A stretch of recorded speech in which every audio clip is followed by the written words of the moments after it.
happening was when we was going over his health insurance, because I got his health insurance situation situated. Then we started talking about, hey, like, do you have life insurance? And he was like, you don't have to worry about it. I got that taken care of through his job. And I said, okay. But I told my sister, I said, given how he is sometimes, I said, we need to have a backup plan. Just, you know what I mean? Because he works hard labor. That's why when they said what they said, we were kind of like, we were thrown off, because we was like, man, that's hard. He's worked sawmills, those hard factories. He's been doing that for years, you know.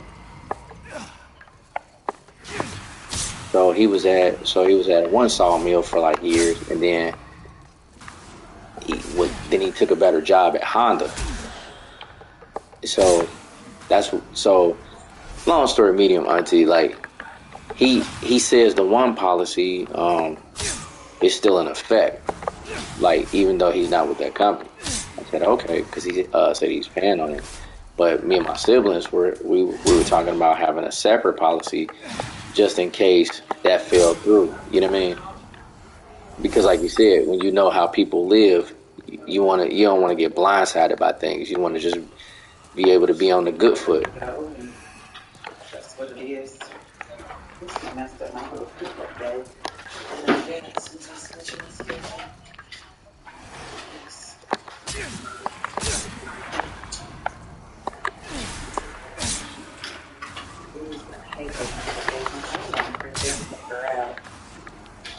My cousin can grab one for me tomorrow, and I'll take it today. Right. Excuse me, honey, I don't mean to interrupt, but can I turn the air conditioner back on? Because it's supposed to get hot again. They just need to close one of those. You might want to do tape 6, and that's what it's going to be.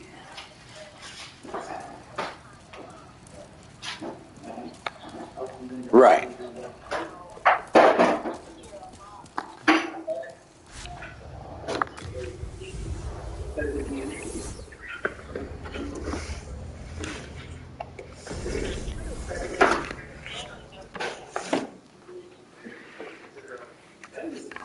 They monopolize it, so I'm just going to give them their money. I'm going to try to do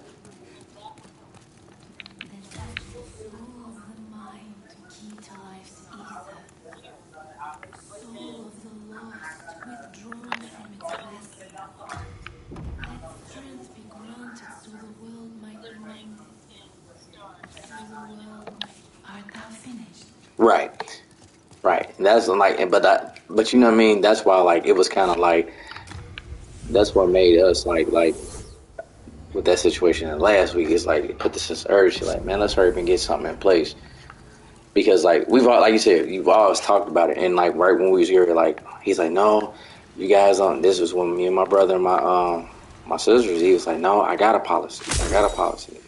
He's maintained that. I said, I understand that, and I'm not saying that you aren't capable, but I also know your vice. You know what I mean? and I just don't want to get hit with that. But it was just like, auntie, it threw so many things out. But you know how that goes. You know what I mean? You've lost a father, so you know how it is. Like you said, like you when you got those individuals that want to be the first one that gives you the information. Like, you know, it made for bad talk. You know, it made for bad. And like I said, like, you know, mind you, you know, we work in the medical field, and so we see this all the time, you know what I mean? And like I said, my dad's like 63, 64. And like I said, I also recognize too, he's got health issues. So like when I talked to him Saturday after all the commotion and things like that, you know, I was able to talk to him a little bit more, like, hey, we need to sit down and start getting prepared a little bit more. You know, if nothing else, that's the thing that, not that you're wishing on them, but it's just reality. You know, being better to be prepared than to just be hanging in limbo.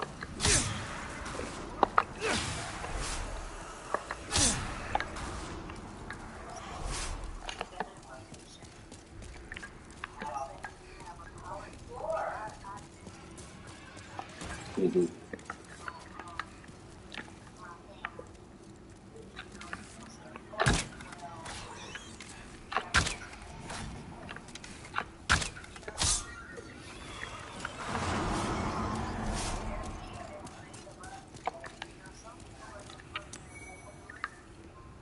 Hmm.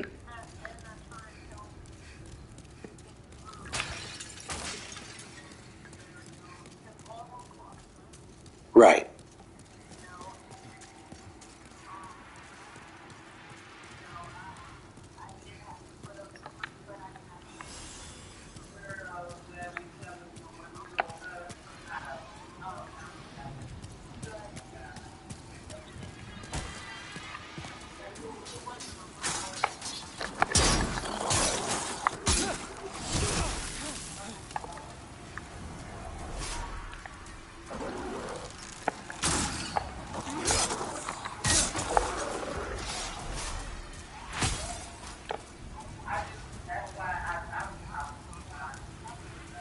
Right.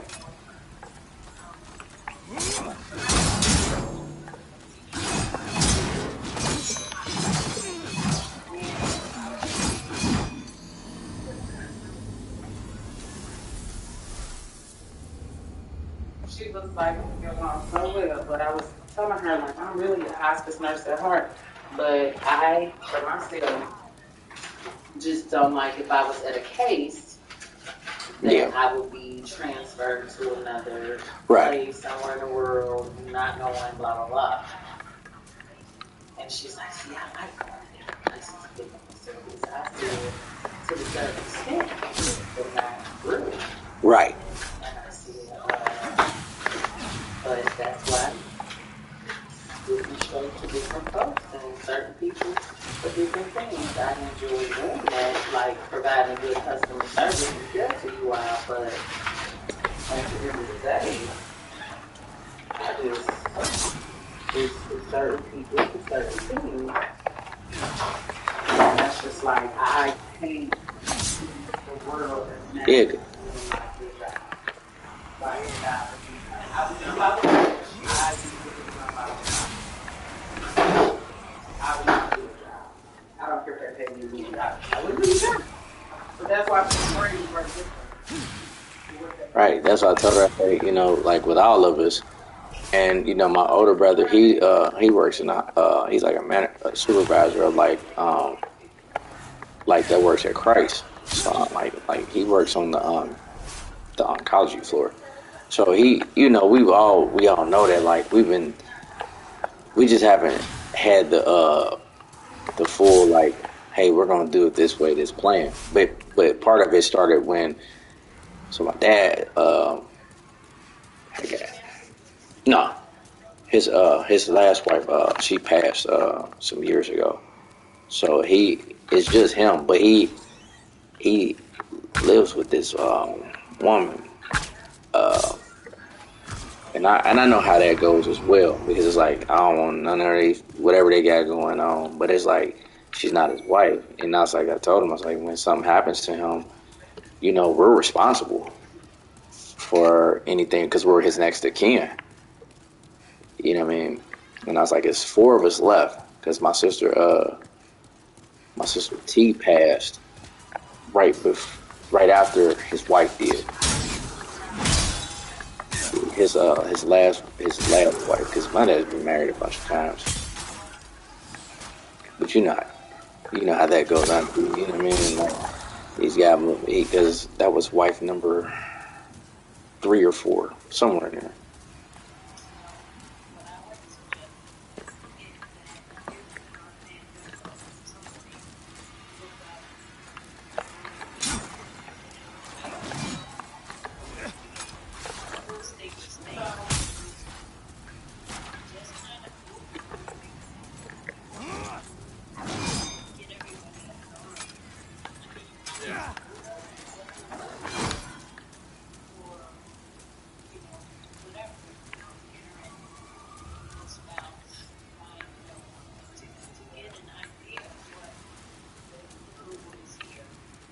Hmm.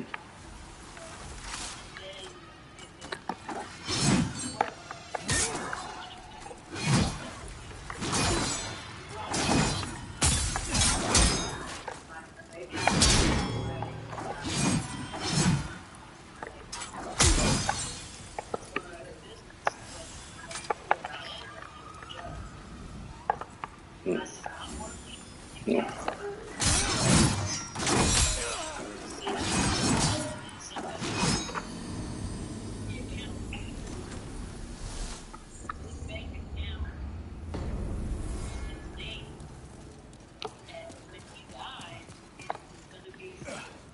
Right.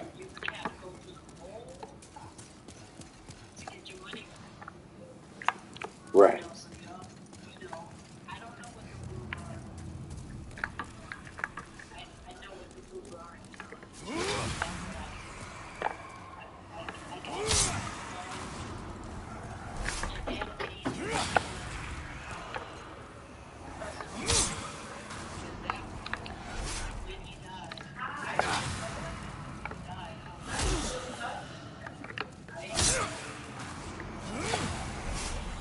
Hmm.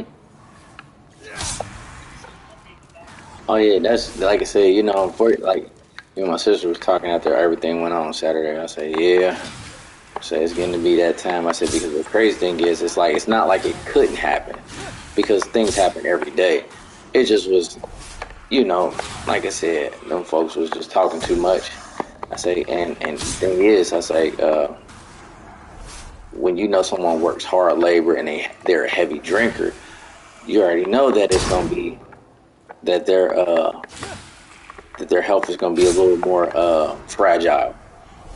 You know what I mean? And because, like I said, knowing that he's a heavy drinker and then he works that hard 12 to 16-hour shifts every week. You know what I mean? And I was like, it just made that much more evident to where we was like, we need to tighten up a little bit once everything was clear because it just was like, man, I wasn't thinking about that. But sometimes we forget about those responsibilities because we be so caught up in our own living. You know what I mean? But yeah, that's like we'll get it done. My sister, she was able to calm down, but I think for her it just was. And I understood. She was like, man, like she was like the urgency to to tell me that he was deceased. Then when I called back to let you know I talked to my father, she was like, mine didn't even act like she didn't just call and say that. I said, see, that's so I unfortunately. Okay, now we're talking. Now we're talking. You know what I mean? Because that's how I felt. I said, well, clearly this was something. I said, but I don't. My mom used to tell me, she's like, you don't know those people. And every time something like this happens, I just think back to what she used to say. She's like, you don't know your people like I do. And she didn't speak ill of them. She just was like, she's like, you just don't know them. She said, you thinking aunts and uncles, you not thinking about people that don't behave. And right.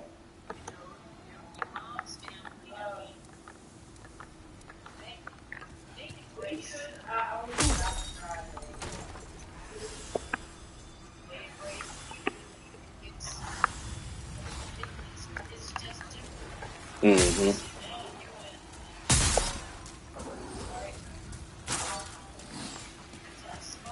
Yeah, because and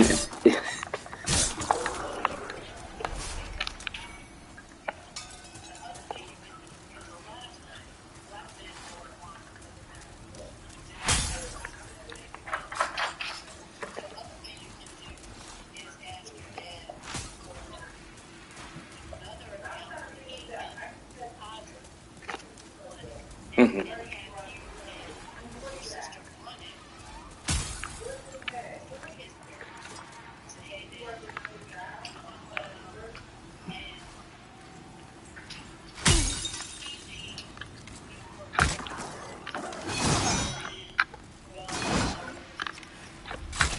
Yeah, because it's like it's one of those things to where even when I had to so like before I went to my family reunion on his side this year, his aunt called me, my great aunt. She's like, get your dad some insurance. Hey, this is what's going on. And so I told her, I said, when I had talked to him about taking care of himself a little bit better, I told him, I said, hey, the medical field, they're going to be like this. They're not going to say, hey, we understand. They're just going to be like, hey, you need to behave this way. And I was like, they're going to tell you to quit drinking. You know, they're going to tell you that. And so he was like, I know, because this same sister said he had prostate cancer. And I'm like, I asked him, I said, what's going on with your health? Like I said, I know there's some issues and from the drinking. I get that. That's a given. But like I was telling him, there's got to be more to the story, because like either she's getting senile, but she's a heavy drinker herself, you know.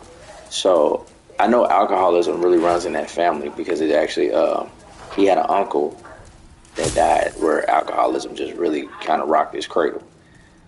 And so that's why I was telling him, I was like, you know, I get your situation with your sibling, so on and so forth. But I was telling him, I was like, you know, we got to figure something out, because you know, my family were they know something about his health, and they were extremely concerned, like, about him getting health insurance. But like I said, with him being a heavy drinker and not having like a doctor per se, he gives you nuggets, and it's like playing Scrabble blind.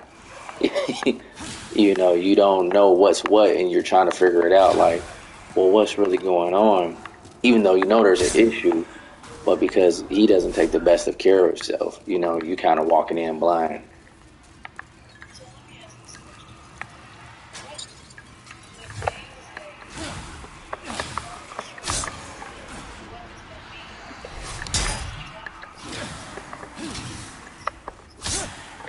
So he'll have it. His problem is he don't stay on the job long enough because of the alcoholism. That makes sense.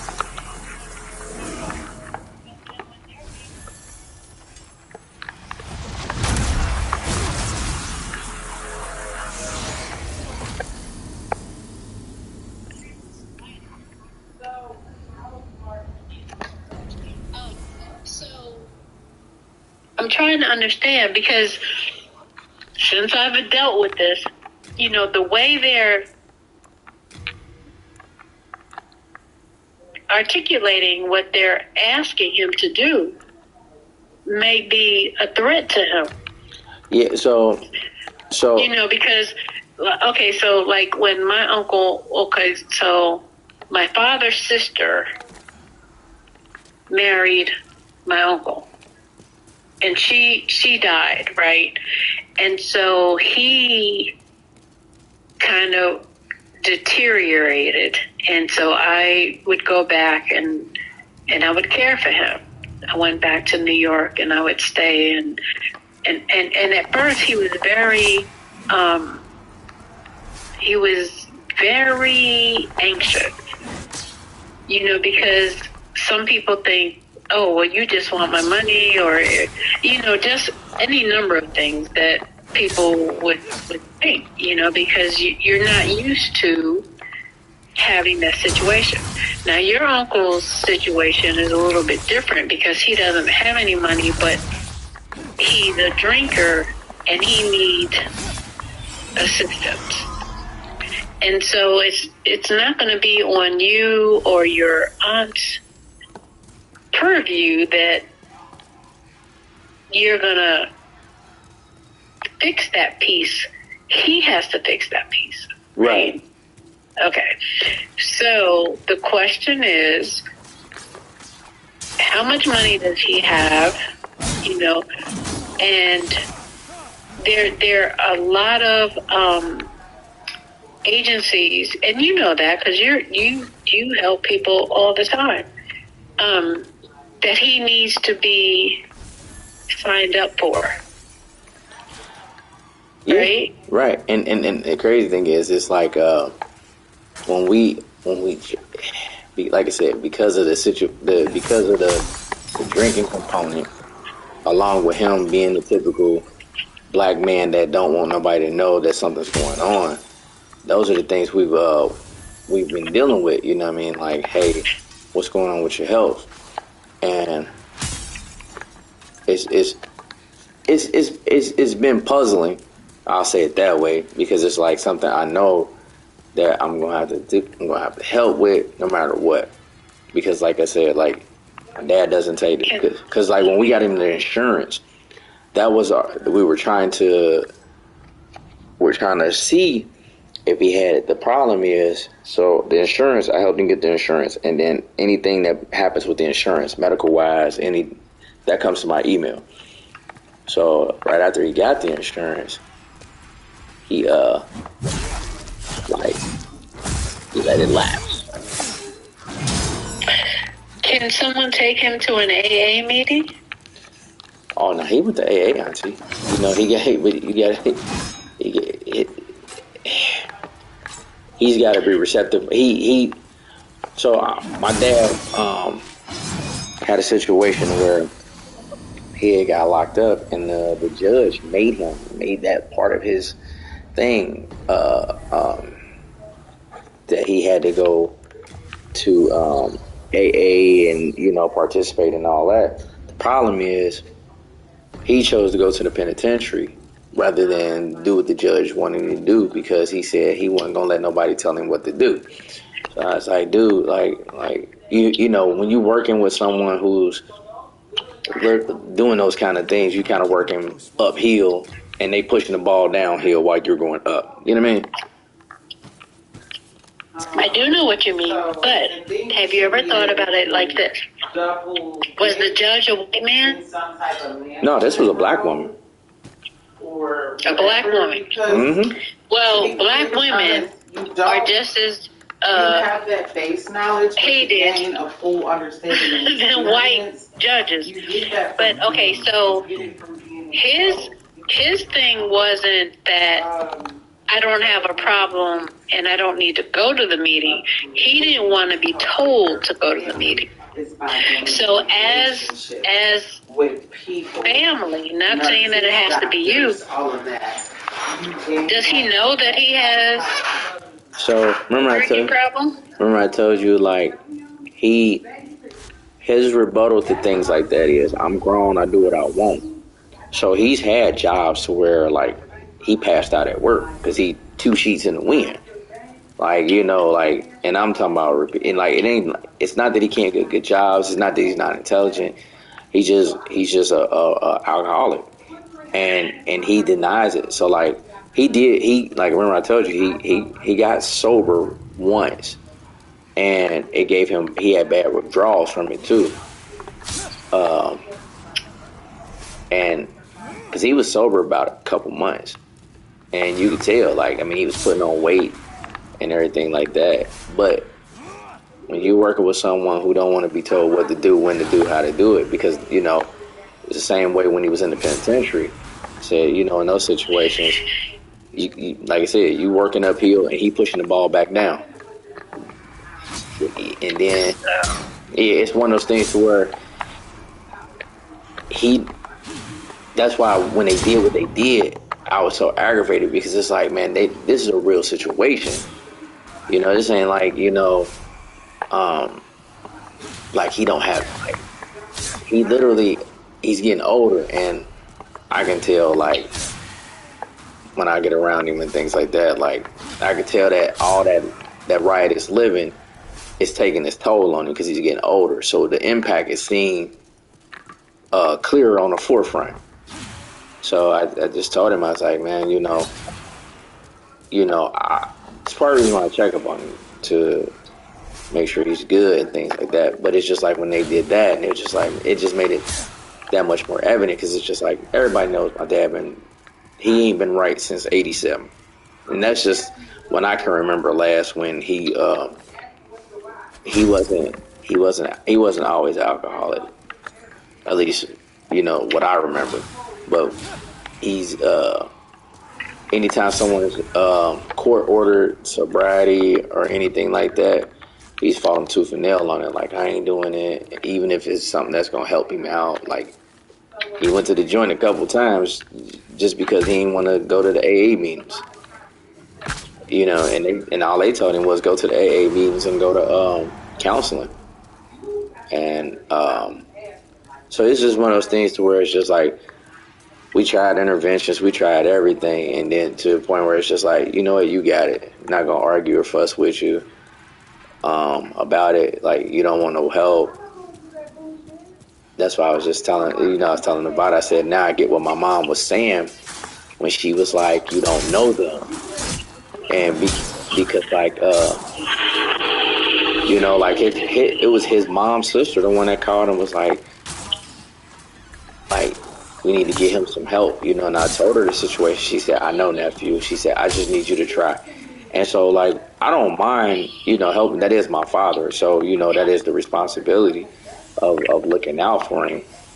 But it's just one of those things. Like I told him, I said, I work with non-compliant patients all the time. It's not unheard of, a patient not wanting to adhere to what someone else is saying because they'll say, I'm grown, I'm older than you. I've been coming and going how I please all this time. I'll be all right. So, you just kind of like, you got it. And I'm just, it just makes it hard because like when we went to get the insurance, I told him, I said, this is something you need. You know what I mean? It's going to be hard to help you if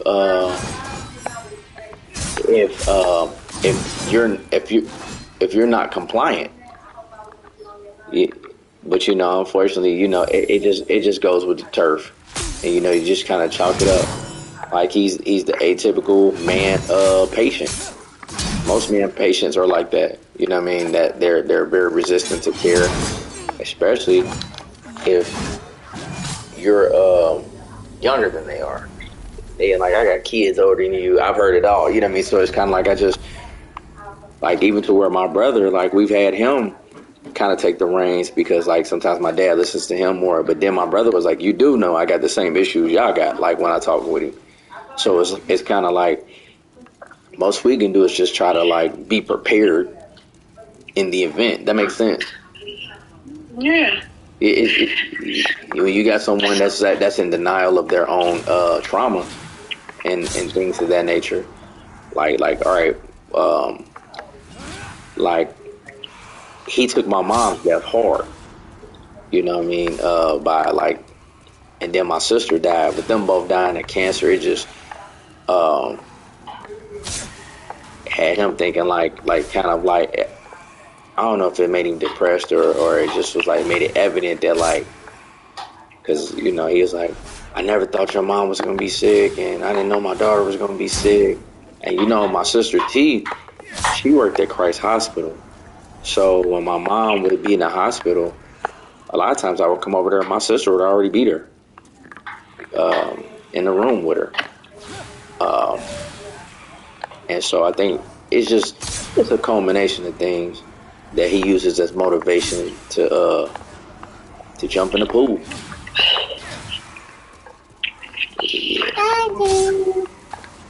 Say hi. Who is that? Say hi, Who Auntie. is that? Hi. Is that Angel? She up her, she eating potatoes and she laughing as soon as you said, who is that? And she said, and then she gonna walk out. But it's like for them,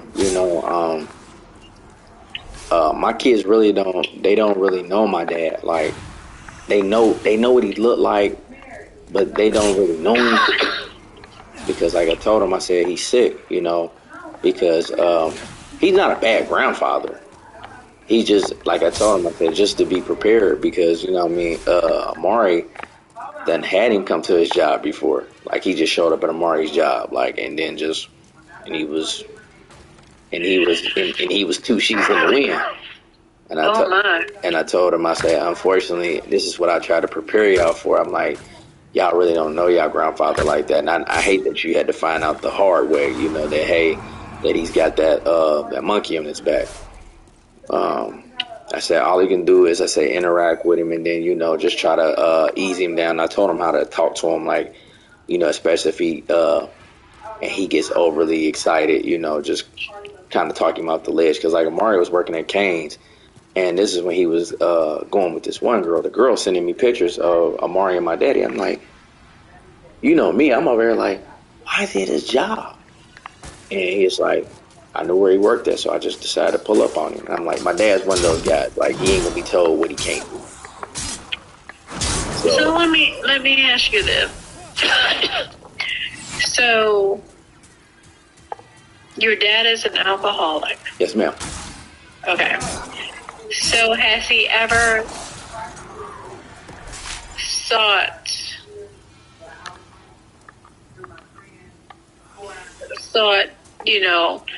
I mean, there are a lot of organizations out there that can help you.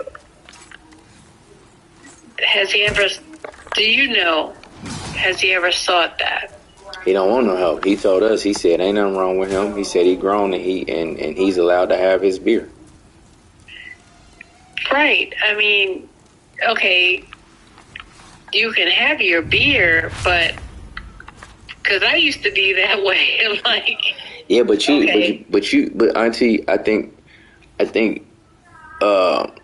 you want it to be better. My dad don't see nothing wrong with it.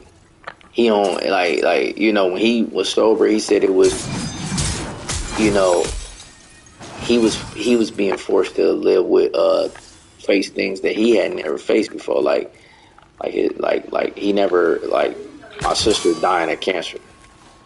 That was hard for him. That's why the judge had ordered him to go to counseling, because they wanted him to get help. The problem is my daddy didn't want to get help. He was like, he said my child died. Then also too, remember I told you his wife after that, his last wife, she died right before my sister died. So, and then my mom. Oh my goodness. So he had a bunch of deaths like back to back, and I just think honestly he got a conscience that messes with him.